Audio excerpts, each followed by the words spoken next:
Alrighty, yo, what is going on, everybody? It's your boy, Mr. DDG94, back with another reaction video. Today we're going to react to the basketball gods hate Kevin Durant. I've been feeling like that for a minute now. I feel like they really do hate Kevin Durant. They punishing him for what he did. He broke the league, so they're punishing him for that, and rightfully so. Without further ado, let's check it out. Hey, I mean, if you gonna break the league and join the Golden State Warriors of all fucking teams, what do you expect? Kevin Durant made the infamous transfer to Golden State. Lil B tweeted he had lifted the KD curse placed upon him about 5 years prior. However, as you'll see in this video, I think he'd lost control of it. As 7 years have now passed, maybe it isn't even Lil B, but the basketball gods absolutely hate Kevin Durant. They do. This is highlighted in a number of events that span past a decade now. Fly with me for a sec, all the way back to 2013, when the front office traded James Harden directly after their first finals appearance. This had nothing to do with Durant's inexplicable misfortune though. The Thunder chose that move all by themselves. Either way, because Harden was now donning a different jersey, there was nobody left to pick up the slack when Russell Westbrook went down with a knee injury in the first round of the playoffs. In my mind, I'm imagining a world where this still happens, only now James is able to be the primary ball handler in the starting lineup with just KD for the remainder of that run. Boy, they might have really unlocked something, and history could look totally different. Back in reality, OKC's run for the year was over almost immediately, as although they advanced through the first round in 6 games, it was quite obvious they had zero real shot at repeating as conference champions or winning a title without Russ. Not all bad though. Hey, but realistically though, if they still had Harden the year Russell Westbrook got injured, Russell Westbrook would have never got injured. Cause they don't play the Rockets, bruh. The Rockets would have been ass that year, bruh. Let's keep it real for a second, bruh. Hold on, bruh. Without James Harden, them Rockets is ass. So they probably don't even make the playoffs. They probably face the fucking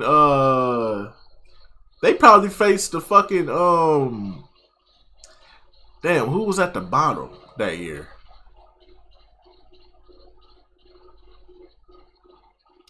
I'm trying to think who was a bottom feeder that year.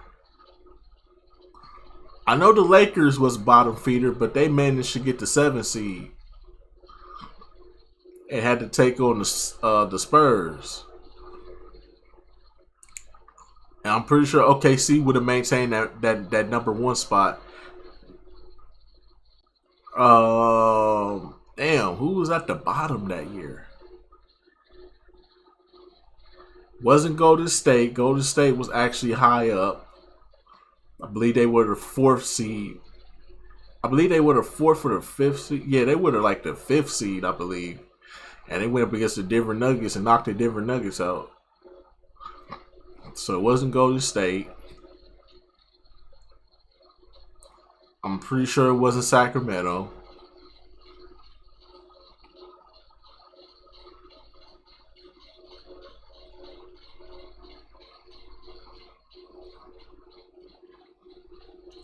I'm trying to think who was at the bottom in the West. Hold on, let's look that up real quick. Let's hold on. Let me look it up real quick.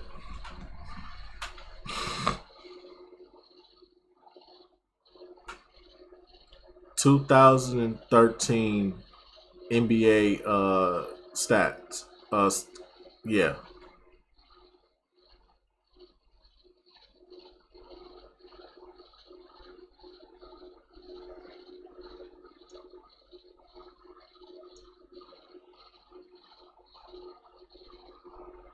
Let's see your Western Conference.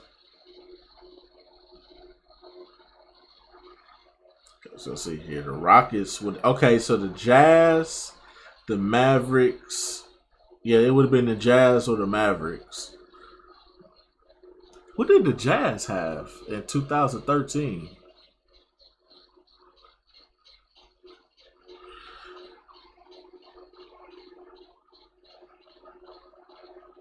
You know what? I'm going to just say that the Mavericks. They probably would have faced the Mavericks that year. Well, let's say they did face the Jazz that year. They sweeping the Jazz with ease. Okay, because the Jazz don't have nobody. I think at that time they had Derek Favors was their best player at that time. So, yeah. Yeah, Yeah, the Thunder is easily sweeping the Jazz. Then they go into the second round. No, the Warriors was actually the 6th seed. Oh wow. Oh wow, that's a big knockoff.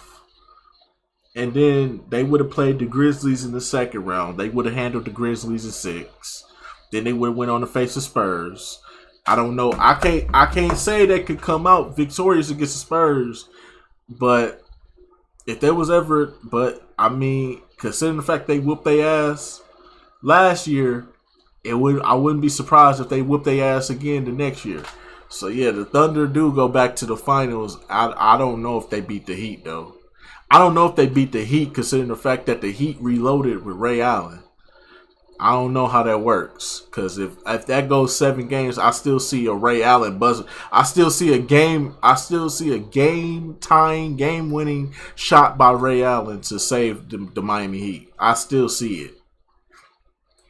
It was just a meniscus injury, he wasn't going to be completely held out of the next season or anything. As a matter of fact, considering his playstyle, he recovered quite miraculously from his first ever significant knee injury. Facts. Permitting, the Thunder would go on to scale the West once again, landing in a conference finals rematch with the now reigning West champion Spurs. Shortly before Game 1, however, it was announced that Serge Ibaka would miss the rest of the playoffs with a calf injury, right after they'd advanced in a thriller over the Lob City Clippers. The news meaning OKC was now to take on the considerably hungry and revenge-driven 2014 Spurs without their best shot blocker, rebounder, and third leading scorer. Predictably, they were ransacked in the first 2 games, only for Ibaka to randomly return as they were already down 0-2, helping them tie the series. I've always argued they possibly never fall into this deficit in the first place had Serge not been so unfortunate. Can't prove it, yet this was now the second straight playoff run that was affected in some way by the loss of a crucial teammate. San Antonio claimed victory in 6, sending the Thunder to their 3rd consecutive season of trying to climb the mountain. Durant himself would reveal in a 2014 documentary that in preparation for the upcoming season, he resigned from Team USA after Paul George's devastating leg injury, citing reasons such as fatigue. Yeah, that shit was crazy. That shit was crazy. What if he went on to suffer a similar fate? After all, the PG injury... I remember seeing that shit live, bro. I turned the TV off. Despite the effort, in a very sick twist of irony, he would still I had to turn TV off. Start the 2015 campaign, recovering from a Jones fracture in his foot, costing 17 games total. Desperate to finally realize his team's true potential, he struggled through more complications on the way to March, where it was determined there was no path forward. After just 27 games, the fracture was showing signs of regression, requiring bone graft surgery and 4 to 6 months of missed time. At this point, in yet another sick twist of irony, the basketball gods had anointed a new young team in the West, Golden State, who were already NBA champions in the same season that anyone had begun to take them seriously. Contrast this with the Thunder, who people had now had an eye on since around 2010 or 11. After a brief appearance in the finals, which caused everyone to believe they'd be back immediately and for the foreseeable future, all they had to show for were 3 straight runs thwarted by injury. To make matters worse, Durant's contract decision was looming on the horizon, providing the option to find a new team in the summer of 2016 if necessary. Surely there would be no need for this, however. They were an incredible unit when all on the floor, and their bad luck had to run out at some point. Did they possess the capability to match the Warriors, though? Many thought it possible, especially whilst looking for any way Game 6 Clay happened. Quipping that 2015 was just far too Game 6 Clay happened and Kevin Durant shit the bed. See them top KD and Westbrook, who had been the original torchbearers in the West. Luckily, this event would come to fruition in the Western Conference Finals after Curry repeated as MVP unanimously, whilst his team placed their flag atop the regular season mountain, going 73-9. Perhaps KD's unit stood no chance. Perhaps toppling history's best team on the way to a title would be the storybook ending to what had been an agonizing 4-year span. NBA history brushed shoulders with this reality, watching the Blue and Orange take a commanding 3-1 lead out of nowhere, outclassing the Bay Area in every way possible.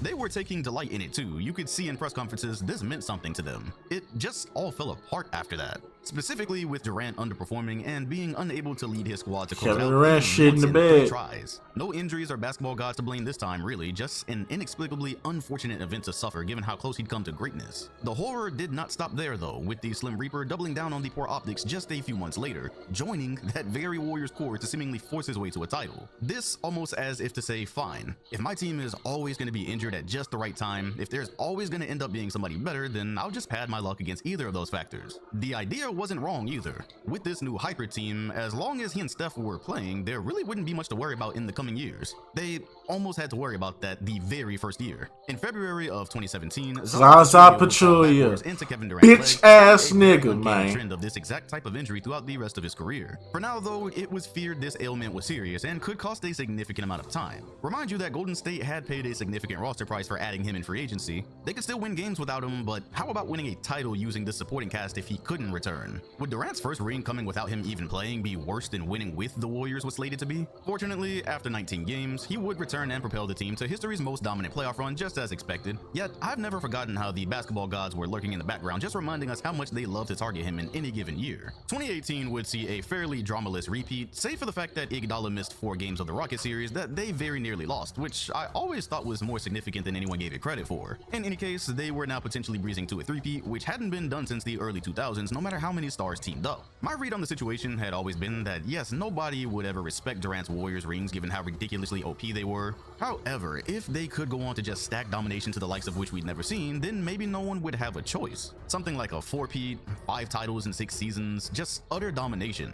Headed in that direction here, I will stand by the fact they were good and on their way to a three-peat in 2019 until the powers that be decided they'd seen enough. He was granted a warning shot in the second round with that calf injury versus Houston, followed by him nobly trying to save his flailing team from a 3-1 deficit when it became clear they could not beat the Raptors without him. Could you imagine how well it would have played over for Durant to come back in Game 5, all to end up willing them to a series win in 7? Yeah, a little too well. Overseers weren't going for that. The Achilles injury would strike almost immediately, but the Warriors would not get the opportunity to win one without him either, which would have only added to the poor optics at that point in time. How would the world have handled a third ring he didn't even get to play for, on top of the 2 that were already so frowned upon? His own teammate was apparently frowning upon him, as the world saw earlier in the season, leading Durant to pack it up and make the transfer to Brooklyn with Kyrie Irving. Although, by default, there would be no action between the two for at least a year given the timing of his injury. In theory, winning a title or multiple titles with the Nets would be legacy redeeming, wiping away the sins of the last few seasons which violently disturbed the power balance of the league. Of course, that was before the deal which yielded James Harden came about.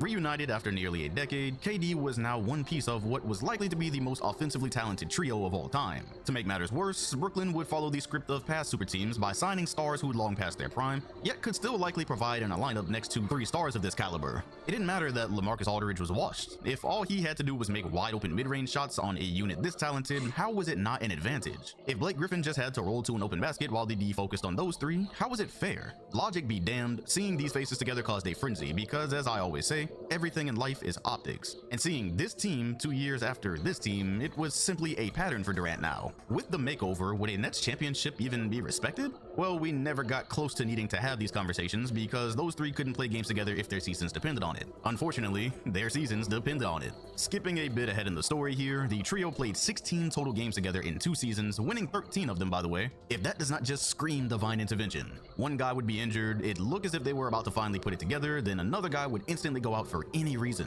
When they finally did get to the playoffs, the roster had dwindled all the way down to KD himself having to take on the eventual NBA champion Bucks, and very nearly eliminating them. Also, yes sir, Kyrie's yes sir, even LaMarcus had been forced into retirement, not just some unfortunate injury. Yeah, that shit was wild, bro. Had to retire after an entire career. That shit was wild, bro. He had to retire. Even with this ridiculous number of detours and yet another sick twist of irony, if his foot had just been behind that line, I can't even accurately paint the picture of what the NBA would look like today. But it did. It did. We went on to win the championship Bucks in 6. 2021 was a devastating weird year for a lot of organizations, and surely a full campaign of gelling after a proper training camp would settle matters promptly. Except none of that would happen. Kyrie would go on his hiatus over the vaccine in an extremely weird saga where he would only be a part-time player given New York's COVID rules. Nobody could explain how that was supposed to work from the jump, prompting Nets management to choose not to do. Hey, we stand with Kyrie. That's all I'm gonna say. We stand with Kyrie. Fuck everybody else. We stand with Kyrie.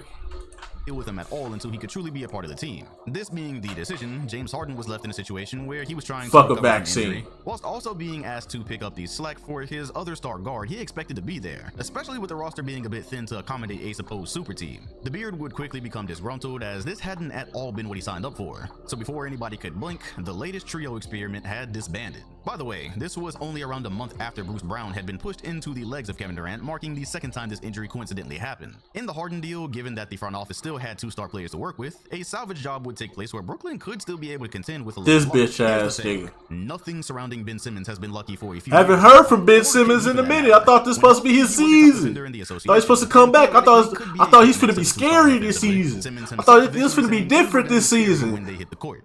That sounded familiar. Bitch ass nigga back on the bench. He saw no time with the unit. From what I heard, the roster was horribly undermanned for a championship run. Fuck out of here. To the Nets being ousted in the first round with little to no spectacle. This also marked what was probably the toughest playoff series of Durant's career. There existed the possibility that this duo could still eventually put it all together though, being sent back to square one where it was only them and a decent roster. A respected title one day even. The issue became contract talks were on the horizon, with the last 3 seasons having objectively been a disaster. It just didn't feel like any major wins were soon to come. Of course they weren't. For the 3rd time in 5 years, Durant's legs were a magnet as Jimmy Butler would fall back first into his knee, smack dab in the middle of Brooklyn's most encouraging stint of basketball in years. Kyrie would now be tasked with holding down the fort until KD's return, in which he almost immediately responded with a trade request. The sudden shift in energy caught many off guard given the worst of the relationship had seemed to be in the past. It was no matter though. He'd made a flat-out demand, and given his contract situation, he had decent leverage. Even without that, the franchise was likely done dealing with the drama. Kyrie found himself in Dallas, with the obvious next domino being where Durant was headed because there was zero chance he'd be spending his older age leading a cast of randoms absolutely nowhere. Remind you, in a show of good faith to both Harden and Kyrie, he had signed an extension some time ago.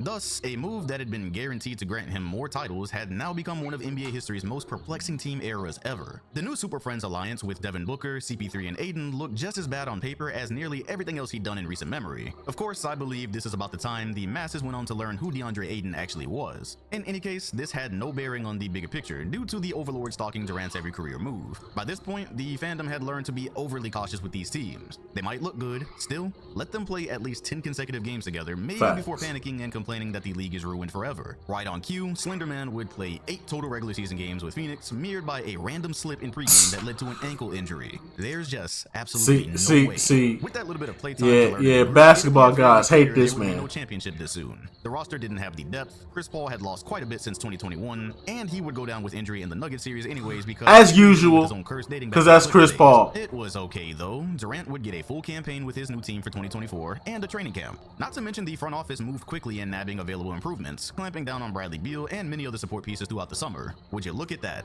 Another big 3. To be honest, I don't think anything that's happening in the present day is a surprise because instead of spending the summer crying about how unfair one of Durant's new super teams were, we spent it saying, I need to see them prove it. NBA fans have simply become privy to the script. Something always happens to his teams, without fail. So the 2024 season commences and all of a sudden, Beal's got a back problem. With the clip surfacing of him in shoot-around looking like he needed to be on a massage table and very far away from a basketball court. He is stiff. There's more. Pause. Now Devin Booker has an ankle/calf problem where he's in and out. So when this campaign's torches are lit, Durant is essentially playing by himself after all that excitement of what looked like a 3-headed monster. But wait, there's more. He hasn't gotten hurt yet. Bradley Beal plays a few games, although he appears to be laboring, and now Devin Booker has been set to return. The debut of the Suns' Big 3 is imminent. You'd be a fool to have believed that though. Per the latest report, Bradley Beal will miss no less than 3 weeks dealing with his newfound back issues, where he'll then be reevaluated. There's an argument to be made Brad has dealt with something in many recent seasons causing him to miss time, so maybe it's not all some conspiracy, the basketball gods aren't at KD's neck, he just plays with injury vulnerable teammates. The larger point is this just looks uncanny in comparison to his recent teams. The basketball gods hate him, and as you now see, the plot goes back further than the crime of joining the 73-9 Warriors. Wherever success is to be had and expected, failure is to be snatched. A lot of the time, not due to anything he controls. I'd already been skeptical of his new team at its inception, and now I know why. Hopefully it comes together. There's no doubt the 3 could be wildly entertaining and even contend. There would also just be no surprise if we quite literally never see these 3 play a game together. That's just the way things have gone for Durantula over the years. But yeah, man, that's just gonna about do it for this one. Hey, man, the basketball guys are punishing Kevin Durant because he joined the Warriors. You broke the balance of the NBA, so now we gotta break your spirit every time you join a team. So you can join as many teams as you want. You can create as many super teams as you want. Just understand that we will always be there. You think you're gonna win a championship, but sir, we do not care. The basketball guys do not care. They are here to punish you for the remainder of your time. You have created the ultimate sin. You have broken the balance of the NBA. You broke the balance of the NBA for three straight seasons, bruh. You had to be punished. And I appreciate them for punishing them too, because boy, I didn't think we was gonna make it out that second round. I thought it was over for us in that second round of 2021, but boy, Oh man, shout out to the basketball guys. Shout out to Kevin Durant, big ass feet. Cause we some champions, baby! Yeah!